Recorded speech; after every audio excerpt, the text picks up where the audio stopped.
Hindi ko nagustuhan. Nagsalita siya ng move on.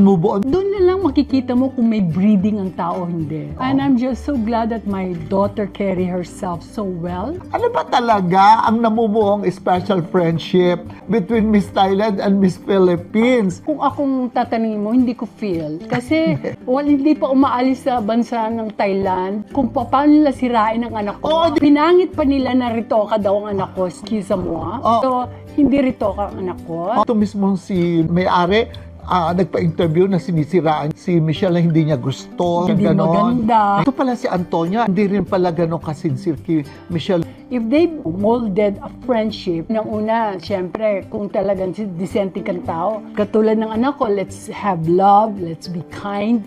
Pero si Michelle, bago siya umalis dito, wala siyang bad thinking about these people. Because ganun siya ka-confident, ganun siya ka-prepared, ganun siya kabait.